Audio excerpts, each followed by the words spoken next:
Hello. जो new registration में हम लोग ईमेल आईडी डाले थे और पासवर्ड क्रिएट किए थे, वही पासवर्ड और ईमेल आईडी डालेंगे। ईमेल आईडी और पासवर्ड जो हम लोग डाले थे न्यू रजिस्ट्रेशन, वो ईमेल आईडी और पासवर्ड डाल के लॉग टेक्स्ट आएगा, टेक्स्ट लॉगिन करना है। ये बार बार डिजी लॉकर का हमेशा रजिस्ट्रेशन मांगेगा, हो सकता है प्रोफाइलिंग लॉक नहीं हुआ है इसलिए। हाँ भाई, तो ये होम पेज आ गया। ठीक है, होम पेज आने के बाद यहाँ पे प्रोसेस आ गया, profile creation, new application, my account पर उसके बाद लॉग आउट है। तो होम में जाएंगे, होम में यहाँ पे इंस्ट्रक्शन दिया हुआ है प्रोफाइल सबमिशन करने के लिए, एप्लीकेशन सबमिट करने के लिए। ठीक है, इसको पढ़ लीजिएगा जिसको पढ़ना है। और उसके बाद स्टेप बाय स्टेप यहाँ पे प्रोफाइल क्रिएशन में 6 स्टेप आएगा। 6 स्टेप में पहला स्टेप डालना है, नाम के बाद यहाँ पे हिंदी नाम डालना है। हिंदी नाम में क्या करना है कि आपको इंग्लिश में आप टाइप कीजिएगा तो आपको ऑप्शन दिख जाएगा, यहाँ पे नीचे दिखे, जो आपको सही लगे आपके नाम में वो डाल सकते हैं। यहाँ पे आ जाएगा आपका हिंदी और इंग्लिश दोनों नाम आ जाएगा। डेट ऑफ बर्थ, जेंडर डाल देना है, father's name, mother's name, marital status, married unmarried, जो भी है आप डाल दीजिए। उसको वेरीफाई कर देना। आधार से लॉगिन किया, आधार नंबर ऑलरेडी आएगा। आइडेंटिफिकेशन मार्क्स डाल देना है। अगर आपने कभी नाम चेंज किया तो यस का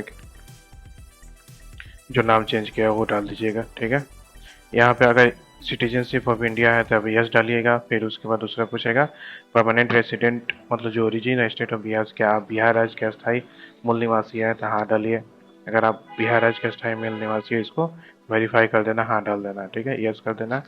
उसके बाद रेसिडेंशियल सर्टिफिकेट नंबर मांगेगा, इशू डेट, जिस दिन का इशू डेट है उसको डाल दीजिएगा। अगर आप कोई भी रिजर्व कैटेगरी में बिलोंग करते हैं तो उसको डालना है। अगर आप नहीं बिलोंग करते तो नो डाल दीजिएगा। कैटेगरी कोड जो भी होगा आपको वो डाल दीजिएगा, वेरीफाई कर देना है। कास्ट नेम यहाँ से आएगा, कास्ट नेम आप सिलेक्ट कर लीजिएगा, जो भी आप कास्ट के हैं वहाँ पे डाल देना है। जैसे Costa Kurmi Kushwaha, NCL certificate number डालना है। उसके बाद इशू डेट डाल देना है। ठीक है, अब यहाँ पे आइए, क्या सर्टिफिकेट इशूड बाई बिहार और अदर स्टेट, तो बिहार से डालिएगा। बिहार क्योंकि आप बिहार का फॉर्म भर रहे हैं तो बिहार से मेनली इशू होना चाहिए। अगर दूसरे स्टेट का है तो आप स्टार्टिंग में ही दूसरे स्टेट कीजिएगा, वो जनरल कैटेगरी में चल जाएगा। अब ग्रैंड सेंट फियर फ्रीडम फाइटर के हैं तो यस डालिए, अगर नहीं है तो नहीं डालिएगा। फिजिकल मेजरमेंट और जितना भी हाइट है आपका, वेट है, चेस्ट कितना है वो सब डालिएगा। अगर आप डिजेबिलिटी से कोई बिलोंग करते हैं यस डालिएगा। उसके बाद नेचर ऑफ डिजेबिलिटी आ जाएगा, यहाँ पे इसको वेरीफाई करना है कौन सा नेचर ऑफ डिजेबिलिटी है, ये सब आपका ऑप्शन आ जाएगा। Orthopaedic, mental, multiple disability, nature of disability भी चीलू है, मल्टीपल डिजेबल है। उसका डिजेबल सर्टिफिकेट आएगा, इशू डेट आएगा, डिजेबल परसेंटेज कितना है, 40% से कम है या 40% से ज़्यादा है। Details of government medical college hospital, जो आपको इशू किया है मेडिकल कॉलेज हॉस्पिटल उसको इशू किया है। उसके बाद आएंगे स्पोर्ट्स डिटेल में, अगर आप कोई भी मेरिटोरियस स्पोर्ट्स पर्सन है, मेधावी खिलाड़ी है तो यस डालिएगा। मेधावी खिलाड़ी मतलब डिस्ट्रिक्ट लेवल से खेल रहे हो अगर यस डालिएगा, तो कोई ऑप्शन नहीं आया फिल करने के लिए, नो डालिएगा। ठीक है, एक सर्विसमैन है तो यस डालिए। एनसीसी कैडेट है आपको तो यस डालिएगा। एनसीसी कैडेट का सर्टिफिकेट मांगे कब से कब तक कितना है। ठीक है, अगर बिहार गवर्नमेंट का एम्प्लॉय है तो यस डालिएगा, अगर नहीं है तो नो डालिएगा। उसके बाद इसको सेव कर देना है। सेव करने के बाद अब आ जाइएगा ऊपर स्टेप 2 इन्फॉर्मेशन में। ठीक है, स्टेप 2 में आपका एड्रेस डिटेल मांगेगा, एड्रेस लाइन पहला, दूसरा, तीसरा, ये सब स्टेट आएगा। यहाँ स्टेट चूज कर लीजिएगा, डिस्ट्रिक्ट चूज कर लेना है और पिन कोड, अगर दोनों आपका क्रॉसवर्डनेस और परमानेंट एक ही एड्रेस है तो एक ही डालेगा। उसके बाद अदर इन्फॉर्मेशन में आते हैं, यहाँ पे कोर्ट, कोई भी कोर्ट प्रोसीडिंग है या क्रिमिनल एक्शन अगेंस्ट आपके ऊपर है तो वो डालिएगा। उसके बाद पर्टिकुलर प्राइज, मेडल, स्कॉलरशिप है तो उसको डालना है। ठीक है, अगर कोई pending court case law against है तो उसको यस और नो कर देना है। यस अगर है तो यस कीजिए, नहीं है तो नो कीजिए। कोई मेडिकल बार काउंसिल है, बार काउंसिल एसोसिएशन से आपको कोई डिसिप्लिनरी एक्शन मिला है, ठीक है, तो उसको यस और नो कर देना है। अगर कोई सेमी गवर्नमेंट से आपको डिसिप्लिनरी एक्शन मिला है, गवर्नमेंट या सेमी गवर्नमेंट ऑर्गेनाइजेशन से, उसको डालिएगा। BPC, other PP, other PSC, आप अगर आपको ब्लैक लिस्ट किया है तो यस और नो कर दिए। यस कीजिएगा तो आपको कितना साल के लिए परमानेंट बैर किया है या कुछ पीरियड के लिए किया है तो कुछ पीरियड के लिए डाल दीजिएगा यहाँ पे। उसके बाद कोई भी माउंटेनियर है, हाई चेकिंग, एनसीसी, एक्स्ट्रा कोई भी, अगर आप खेल चले हैं तो उसमें डाल दीजिएगा जो भी है, कौन सा पोजीशन स्कूल लीडरशिप में आपको कोई पोजीशन था या कॉलेज में था तो उसको डाल दीजिएगा। एक्स्ट्रा करिकुलर या हॉबीज में है कुछ डाल दीजिएगा, अगर नहीं है तो छोड़ दीजिएगा, कोई दिक्कत नहीं है। यहाँ पे क्वालिफिकेशन इन्फॉर्मेशन है स्टेप 2। क्वालिफिकेशन इन्फॉर्मेशन है, सबसे पहले क्या करना है, 10 डालना है, 12 डालना है, उसके बाद ग्रेजुएशन डालना है। ग्रेजुएशन करने के बाद अगर आप कोई भी डिग्री लिए हैं, सीटेट लिया है, बीएड लिया है या मास्टर डिग्री किए हैं तो उस सबको ऐड कर दीजिएगा। उसके अनुसार मान लीजिए कभी भी वन टाइम रजिस्ट्रेशन है, कभी भी आपको उस डिग्री का जरूरत पड़ेगा तो उसके अनुसार आप भर सकते हैं। बार बार क्या मालूम एडिट करने का ऑप्शन दे या ना दे। तो आप सबसे पहले क्या करना है, 10th भरना है। 10th में नेचर ऑफ क्वालिफिकेशन क्या है, 10th पास किया है। सब्जेक्ट चूज करने के लिए नहीं आएगा, कौन से स्टेट से किए हैं वो डालना है। फिर यहाँ पे यूनिवर्सिटी आएगा, क्वालिफिकेशन से पास किया है, कब पास किया है। एक्स्ट्रा अटेम्प्ट का मतलब आप कितनी बार फेल हुए हैं फिर एग्जाम दिए हैं, जैसे 10th पहली बार निकाल लिया है तो 0 डालना। अगर फिर कोई एक सब्जेक्ट में सप्ली लग गया तो उसमें 0 डालिएगा, अगर डायरेक्ट पास हो गया तो। सप्ली से पास किए तो 1 डालिएगा। मार्क्स ऑब्टेन कितना है, टोटल मार्क्स कितना है, सीजीपीए अगर सीबीसी है तो 9.5 से यहाँ से मल्टीप्लाई होगा। एकेडमिक मंथ कितना है तो 12 महीने का पास किए हैं। ग्रेड क्या होगा, मोड क्या होगा, यहाँ से ट्रेडिशनल, रेगुलर, डिस्टेंस, कोई डिस्टेंस किया तो डिस्टेंस डालेगा, ट्रेडिशनल किया तो ट्रेडिशनल डालेगा। उसका रोल नंबर डालना है, ईयर ऑफ द पासिंग डालना है, उसके बाद यहाँ पे ऐड कर देना है, ऐड कर देना है, ऐड कर दीजिएगा तो यहाँ पे आ जाएगा क्वालिफिकेशन डिटेल में। 10th करने के बाद 12th डालना है, 12th फिर वही वही प्रोसेस है। नेचर ऑफ क्वालिफिकेशन क्या है, अगर मान लीजिए पर सीबीएसई है तो यहाँ पे सब्जेक्ट चूज करने के लिए आएगा कि आप कौन सा किए हैं, आर्ट्स से किए हैं, कॉमर्स से किए हैं, एमसीबीसी से किए हैं या साइंस से किए हैं, कौन से राज्य से किए हैं, बोर्ड क्या है आपका, क्वालिफिकेशन पास किए हैं, कब पास किए हैं, एक्स्ट्रा अटेम्प्ट अगर फेल हो गए हैं, पास हुए हैं फिर एग्जाम देके तो उसमें 1 डालना है। अगर नहीं कुछ सब एक ही बार में पास कर दिए हैं तो यहाँ पे 0 डाल देना। सीजीपीए कितना होगा, परसेंटेज क्या है, एकेडमिक मंथ कितना है तो 12 महीने का हो जाएगा। 12th 12 महीने का, 11 12 नहीं जोड़ना। ईयर ऑफ द पासिंग कब होगा, सीट और रोल नंबर डाल देना। ऑप्शनल सब्जेक्ट अगर आपके पास कोई ऑप्शनल सब्जेक्ट में यही चूज करना है, यही दिया हुआ है, आर्ट्स, कॉमर्स, एमसीबीसी, साइंस, ये सब डालना है। 12th करने के बाद फिर अब जाइएगा यहाँ पे ग्रेजुएशन।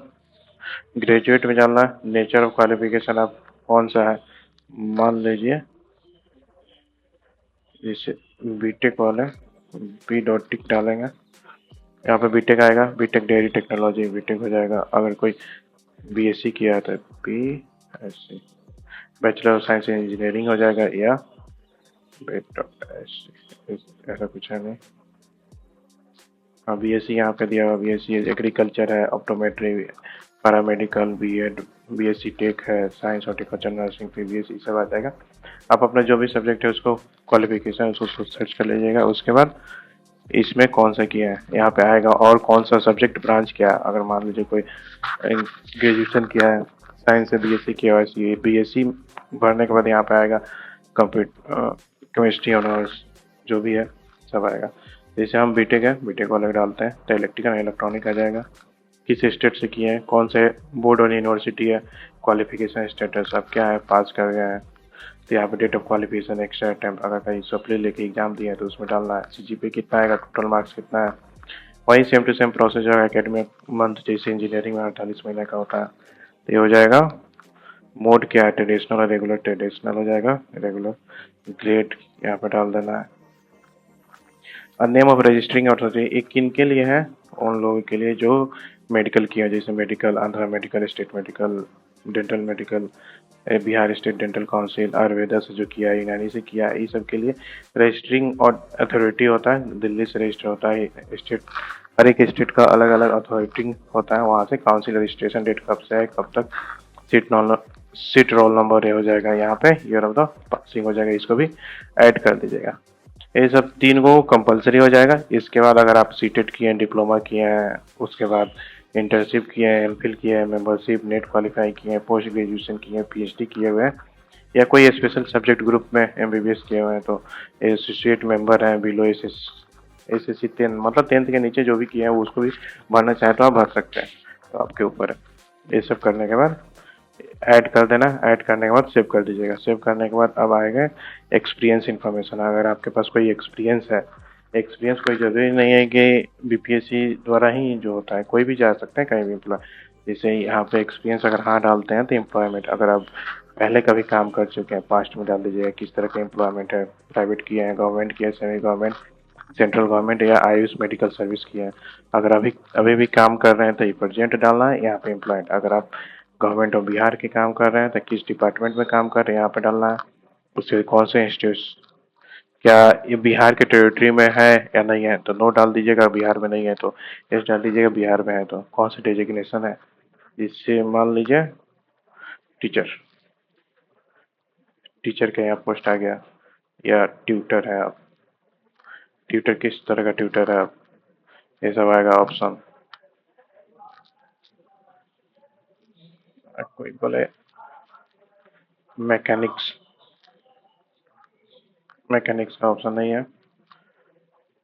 ये छोटी यहाँ पर देख लीजिए, आपको जो भी काम किए हैं, डेजिग्नेटेड ऑफिसर है, system analyst, site engineer, work engineer, clerk है, एमटीएस है, senior engineer, auditor, mines inspector, ये सब ऑप्शन आया हुआ है। तो इसमें चूज कर लीजिए जो आपको, नेचर ऑफ जॉब क्या है, नेचर ऑफ जॉब मतलब आप अपने काम कैसे, कार्य की प्रकृति क्या है, एडमिनिस्ट्रेटिव है, एडमिरल है, एडवोकेट है, या क्लरिकल है, क्लिनिकल है, क्लोनल है, कमांडर है, ड्रग टेस्टर है, एडिटर, एडिटिंग इंजीनियर, ये सब आप फिल कर सकते हैं जो आपको अच्छा लगे।